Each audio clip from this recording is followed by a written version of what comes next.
Good afternoon, everybody. This is Dawn from Small Footprint Family, and I've made a little video for you today about the Social Warfare Social Sharing plugin, why I love it so much, and how to use it.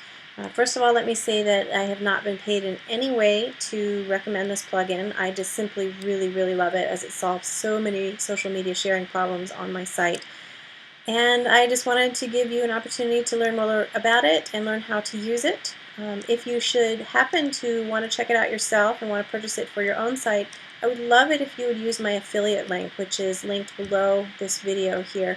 You can also choose not to do that, that would be fine, but by clicking my affiliate link you help me to produce more videos like this, and I would greatly appreciate it. So thank you very much. Let's dive right in. First of all, the Social Warfare plugin is basically billed as a plugin that solves all the problems of other social sharing plugins. And it really does actually do that. So it's really fast, it's customizable, it solves Facebook debugging problems, it lets you have custom tweets, it lets you customize the way it looks and where it is on your page. It pretty much does everything that the free social sharing plugins out there simply do not. So let me show you how it works on my site. First of all, when you purchase the plugin, it's $24 a year and has a 60-day money-back guarantee. You'll receive a download, you'll upload it to your site, and you'll activate it. And the first thing you'll have to do is register it so that you can use it, and then you'll need to set up your various settings. So on my site, I click the little Social Warfare button in my dashboard, and I set up the display settings so that the social media that I'm choosing to display on my site includes Yummly, StumbleUpon, Pinterest, Facebook, Twitter, and Google+. I'm also choosing to show the individual button counts, so how many people shared on Twitter or how many people shared on Facebook, but I have chosen not to show the total social shares because it simply takes up a lot of space on my site that I'd rather save for other things. It also gives you the option of showing a minimum of shares required before showing the counts, and I've set mine at 20, which is a pretty low threshold. So once for example, Pinterest shares reach 20, it'll start showing the counter on my site. You can set this for anything you want, 0 if you don't want to have a threshold, but basically the number is so that the social proof that you show is actually useful to you. It looks a lot better if you've shared a post 20 times than if you've only shared it twice. You also get to choose how you want to share or what order you want to put the share buttons in. I have mine ordered dynamically by share counts, so if a post is got more pins, then Pinterest will be the first one that's shared, the first one that's shown on the site, and if, for example, it's been shared on Facebook more times, then Facebook will be the first one shown on my site. But you can manually order these according to your preference as well if you want to steer people to one social media network or another. Once you have set up your basic social media button configuration, you get to dive into the visual options. For the visual options, there's a couple of different default settings. For example, there's the flat and fresh setting, leaf on a wind, pills, etc., etc. I choose flat and fresh for my site. You can use the default color set. You can use varying shades of gray that when you roll over them change color. You can set a custom color to be, exactly complementary to your blog site, if that's what you want. Also with the hover, you can set, for example, when you hover over it, it turns to outlines, or it could change to a custom color. In other words, you can make these buttons any shade, any outline, any color, and even any size you might like to have on your site. So this is how I have it configured for my site. I'm using the brighter brighter out-of-the-box colors. I like a slightly larger button size. And you can see how they're going to look on my site when it's all said and done. Next, you choose your display location. I'm choosing to display on posts above and below the content. I'm not placing social media buttons on my pages because my pages are very administrative and they don't need to be shared. I'm also not showing it site-wide because I don't want all those social media buttons on my home page. My home page is full of blog blurbs, just small excerpts from each post, and I don't want to see social media buttons on each and every single one of them. So I've turned it off for the site-wide. But I have put it on my product posts because I'm using WooCommerce on my site and I want people to be able to share the products on my site. And then all the various other types of posts, depending on what you're using on your site, you can choose to display it or not display it. I'm also not using the vertical floating buttons. A vertical floating button would be over here on the side, maybe on the other side of your screen, and it would remain static while people scroll. I don't like to use the vertical floating buttons because they have a tendency of covering over the text of your post when people are reading it on a very small screen. I'd rather have a horizontal floating button that floats at the bottom of the page, and that's the next configuration. I have a floating share button at the bottom of the page, so as you scroll down, their sharing buttons are always there for you, but they're not actually covering any text or keeping you from reading my content. Again, you can set the colors, you can set the background for that, for those scrolling share buttons. You can set the minimum screen width as well for when they show up. Next, you get into the configurations for each individual social network. For example, if you use click to tweet, which is where you have a line of text in your site, maybe a really cool quote or something like that, you can set it up in click to tweet so that people can see it and they just push the button and it tweets it. They come with different themes as well, and you can even create a custom one using CSS if you know how to do that. Setting up your tweet counts requires connecting to newsharecounts.com, and that's a really easy thing to do. You just basically click on it, log in with your Twitter ID, and activate it, and then it will actually count the number of tweets there are for your particular post. This is a new feature of Twitter that requires this extra hoop to jump through. For your social identity, it gives you a place to put in your username for Twitter, your Facebook page URL, your Pinterest username, so that when people pin or tweet or post, there's a reference back to you and your site. The Social Warfare plugin connects to Bitly if you want to shorten your URLs, and you can connect to that simply by clicking the authentication button and logging into Bitly. It's a free account you can set up so that your URLs get shortened when you are when people come and share. One of the coolest things about Social Warfare plugin, for me anyway, is that you can connect it directly to your Google Analytics. So once you have turned this on, you can go into your Google Analytics and you can see your social sharing from Social Warfare buttons and who's clicking where on what page and so forth. And having all of that information right there in Google Analytics, where I'm already looking at and analyzing the various traffic on my site, makes it really handy and very, very useful. So if you get this plugin, definitely set this up. This is a really great feature. The Frame Buster feature is simply takes your site out of a frame if you're on a social network that places it in a frame. For example, Sniply does this, StumbleUpon does this, LinkedIn does this. Basically, when you click on one of their links, they'll basically put your post in a frame, and sometimes those frames have third-party ads and other things like that you don't want there. So activating the Frame Buster basically stops that from happening. One of my favorite features of this plugin is the share count recovery. What this does basically is it recovers, if you've ever had to change your permalinks, it will recover the social shares that you had before you changed them. I wish I had had this plugin years ago because, like a lot of new bloggers, you may not know to set your permalinks for optimal search, for search engine optimization.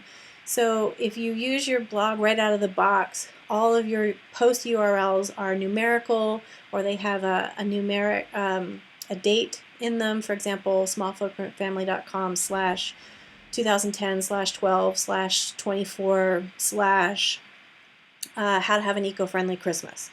That's a really long, painful URL that is not at all search engine friendly. So it's recommended that you change your permalinks to be much simpler, to cut out the date, to cut out the numbers, and to simply say smallfootprintfamily.com/how to have an eco-friendly Christmas. But once you change your permalinks, well, you run into all sorts of issues on your blog, and one of them is that you lose all the counts on your social sharing buttons.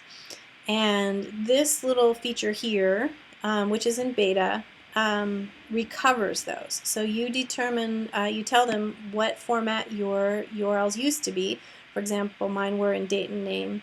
Other people may have numeric or whatever. And if maybe you used a secure connection or you had a different protocol and you set that as well, turn it on and it will recover those counts and add them to your current counts to update for a combined total, which is a really, really cool feature. So let's see how this works in a post. I'm going to come over here to this particular post. I was having a lot of issues with my social media. I didn't like the way the free plugins looked. They had, branding logos in some cases from the company that made the plugin. They had a lot of awkward features. They didn't keep the counts right. They didn't debug Facebook. They just had a lot of social media issues that I was having to solve manually again and again. Once I got this plugin, I decided it would be completely worth it to go back into my most popular posts and configure them using this. This obviously takes some time. It's something that I wish I had a VA to do for me. But I think it's completely worth it because it has given me complete control over how my posts get shared, what gets shared, and I can also track in Google Analytics how it's being shared as well, which is really helpful. So this is one of my more popular posts, and I'm going to walk you through how to configure it for the Social Warfare plugin. So my post looks a lot like any other posts that I'm sure you all are creating for your blog. It's got some images, it's got a bunch of links, it has all these other things going on here in it. So one of the things that you can do with this plugin is you can click to tweet, and you can add that with this button right here. So I have already set up a click to tweet here for one of the quotes, one of the block quotes out of my particular post. It reads, "Hybrid seeds were the seminal foundation of industrial petrochemical dependent monocultures. Click to tweet." So when you come over to my post here about GMOs, you'll see here's the click to tweet. Here's my quote that was there, and there's a little button that says click to tweet, and when you click it, it gives you the quote, it gives you the link in bit.ly, and it gives you the buy a Small Footprint Fam, because I set all of this in Social Warfare ahead of time. So if you like to use Twitter, if your visitors use Twitter, the click to tweet feature is really, really handy for getting people to engage your content and share it directly on Twitter. Back to the post. The reason that I bought this plugin, although it has a lot of great features, the main reason I got it was because of its control over Pinterest.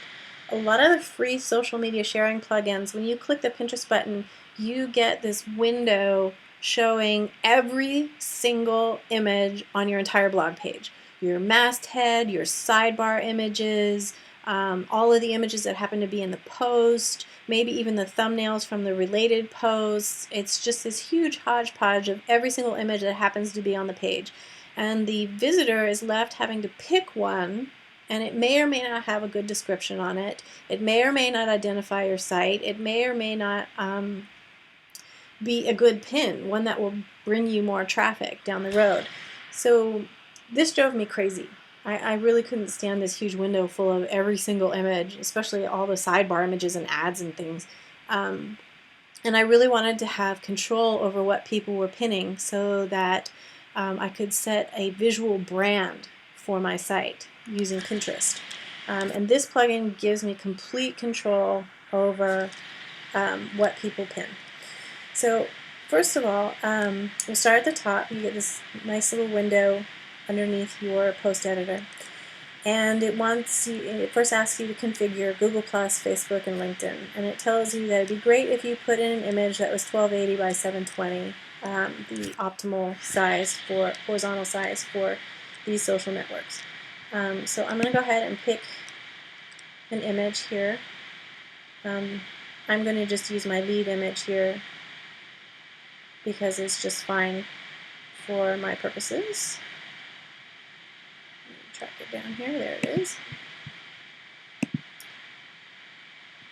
And I'm going to go ahead and place the social media title there, the difference between open pollinated hybrid and GMO seeds. And I haven't put anything in social media description because I use Yoast SEO and I set the snippet already, and that snippet is just fine for Facebook or Google or LinkedIn.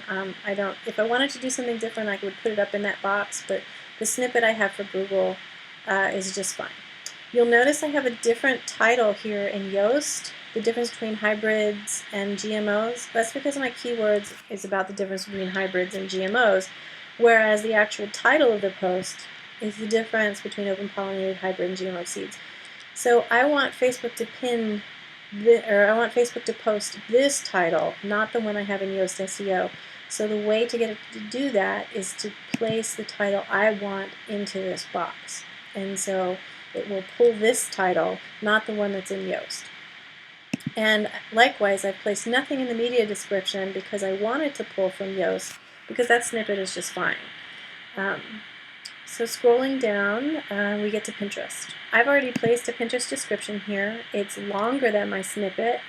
It says basically the same thing the snippet does, but with a little bit more detail, plus a call to action. Click to learn the difference, which I like to add to my pins to encourage people to click through. Now I'm going to go ahead and select an image for Pinterest. Let's see here. Where did I put it?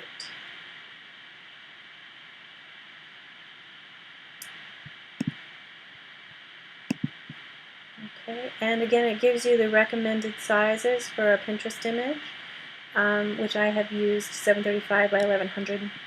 You can see that my Pinterest image has a branded style, and all of my Pinterest images that I've created have this same style. And I'm trying to create a branded look for my pins so that when people see them in their feed, hopefully they'll come to recognize my site's content by the way the pin is designed. Which is why it's so important for me to have control over what image people are pinning from my posts. I've added a custom tweet so that if people hit the Twitter button, they are tweeting exactly what I want them to tweet about the post, and it's the right number of letters and characters for Twitter as well. And then you can choose to put the side floating buttons on if you want, or you can change where the horizontal buttons are on a post-by-post basis. The default that I've set is just fine for me. So basically this is how you would set up all of the different social media options that are here so that you have control over what gets posted or pinned or tweeted out into the internet. So once we've done that, we can take a look at the post and see how it looks. Here's the post, and you can see the social media buttons are here. The Facebook is where I get the most shares on this post, so it's popping up first, and they're descending in order of social media popularity. If I start to scroll, you'll see that the social media buttons pop up here at the bottom of the post so that they are always there as you read. You can stop and you can share at any time. There's no pin it button or anything on this image. If someone had a bookmarklet in their browser to pin, they could pin this image, but it's more likely that people are going to use this button to pin, which is what I want them to do. Scrolling down, you can see my click to tweet, and people who use Twitter might choose to use this click to tweet here.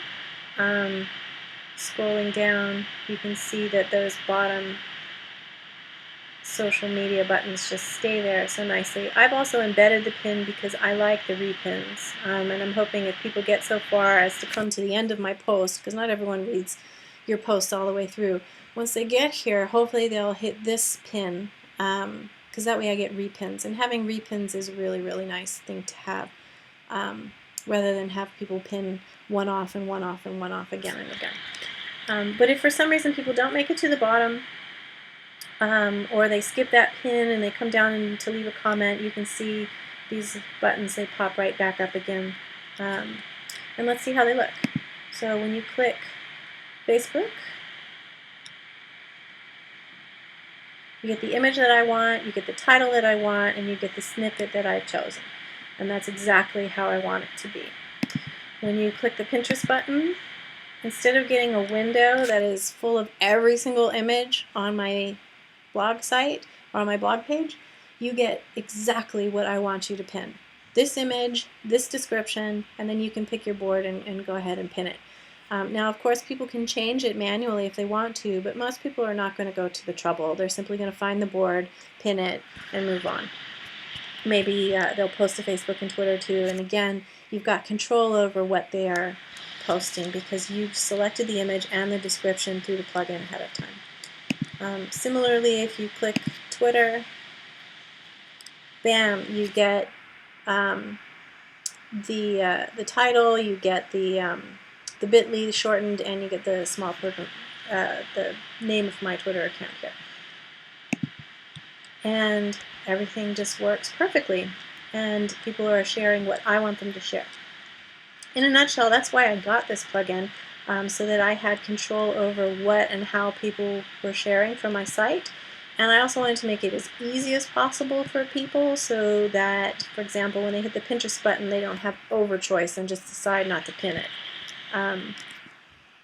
And hopefully this is going to make a big difference in the social sharing going on my site. I'm already noticing that as I've changed about 50 of my posts now, that people are pinning the images I want them to pin. So when I go into Pinterest and I check and see where people are pinning and repinning, I see that they're actually pinning the images that I want them to pin now, whereas previously it was, a toss-up. They might pin the lead image, they might pin the Pinterest-oriented image that I create, they might pin something from within my post. I mean, it was really a gamble. But I've been noticing just in the last few weeks that people are pinning exactly what I want them to pin. They're repinning what I want them to pin. And the branded look that I'm creating for my site is starting to get out there in the interwebs, which is what I want as a blogger. So I hope this video has been helpful to you, and I hope that this plugin can answer some of your social media dilemmas and give you greater control over your social sharing so that you can draw more traffic and draw better traffic and brand yourself more effectively on the internet. If you have any questions, don't hesitate to comment or PM me, and I'd be glad to help you out. And likewise, I would really love it if you choose this plugin that you would go through my affiliate link, which is below this video. Thanks so much, and have a great afternoon.